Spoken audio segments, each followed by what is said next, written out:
and welcome to the Perham Show. Today we are at the Perham High School and I am joined by Superintendent Mitch Anderson. Mitch, it's nice to have you on our show. Appreciate you having me on. Yes, I'm really excited. We're here to talk about the bond referendum that people may have heard about, maybe they know nothing about it. So we're here to just kind of present some of the facts, just share some information with people so that they are more familiar with it. Perfect. I would like to start, Mitch, we were kind of talking about the task force that kind of maybe got this rolling. So I'd like to just kind of start with some information there. Going back about 16 months ago, it was January of 2014, the school board having serious discussion on where do we go with this. The timing for a new high school and some of the aging facilities we have, our elementary and our middle school are still considered the new schools in town, but they're 20 and 25 years old now. So district started having talks on what are we going to do about our future facility needs and then our current needs. So January we had that discussion and we brought on a consulting group called ICS, and they've been with us now since that time. They presented to our board a couple of different proposals on how we can move forward with our future planning. And one of them was to have this a district-driven decision, just school board and administration, and have it all come from the district. The other option was to make it a community-driven decision, and we unanimously said we needed to do that. Absolutely need to have this driven by the community to come back to us with what they want to see us pursue in a referendum. So 20 to 25 task force members assembled last spring, and throughout the summer months they met 6 different evenings for about 2 to 3 hours in length.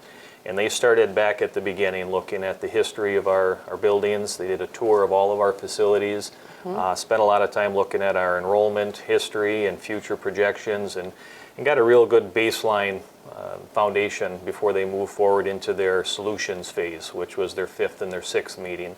Ultimately, that task force came to the school board in October of last fall and said, here's what we recommend. This is what we'd like to see you move forward with. So in the last 6 months, we've been taking that recommendation and working with that group, keeping everything in mind, and now we're to a point on May 12th where referendum is up for vote. Sure, absolutely. Can you kind of give us an overview of kind of the proposed projects? Yeah, the project it's a $58.3 million total cost. And the biggest factor in that is a $39.9 million high school. So looking at the site map here, here is our current middle school. The 9 through 12 new high school would actually be connected to the middle school. So this would be the site. The district purchased the 25 acres here on Coney Street years ago with the intentions of that housing or being the location for the new high school. So a 9 through 12 high school connected to the middle school, and we do that for a variety of reasons.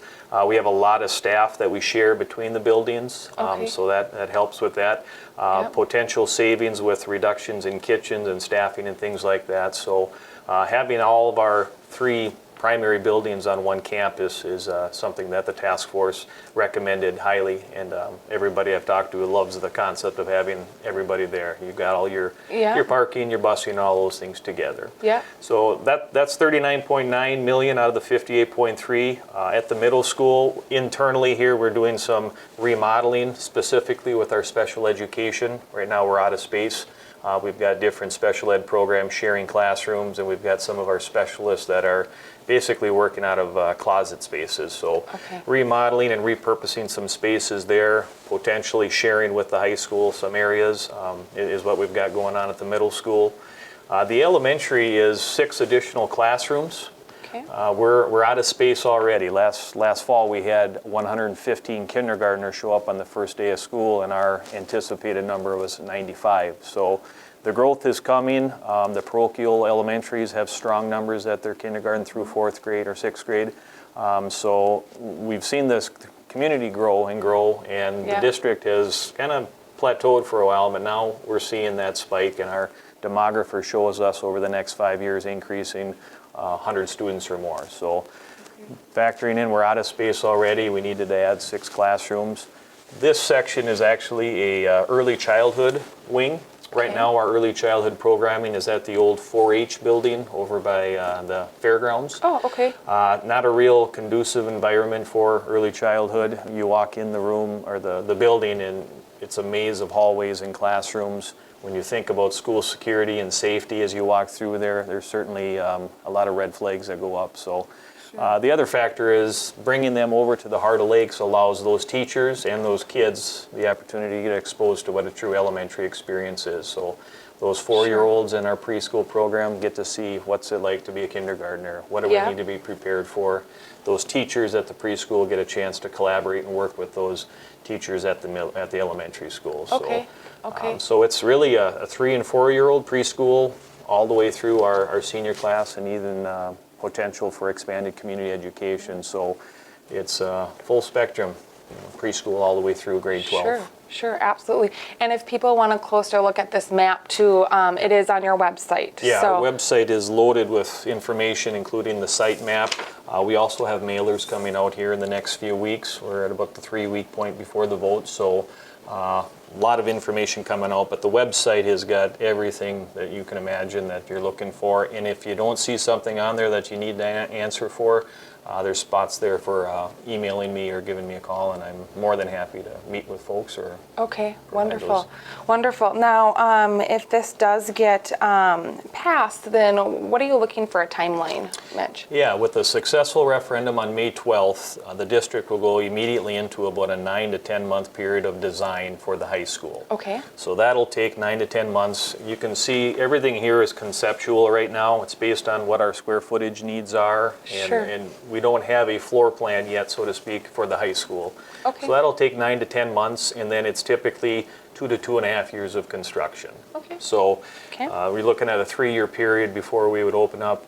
Fall of 2018 is when the high school would be ready.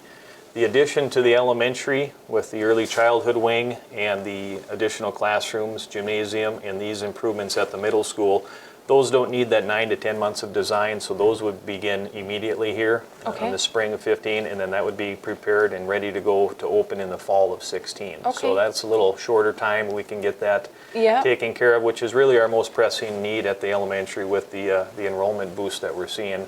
Love to get those classrooms and that preschool programming ready to go. Sure. Great.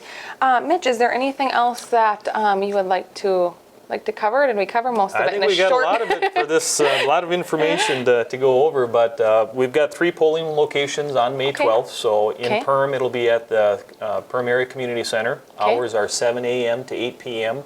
In Dent, it'll be at the Senior Citizens Hall on Main Street, and then in Otter Tail, it'll be at the Community Center. So the hours are the same at all 3 polling locations.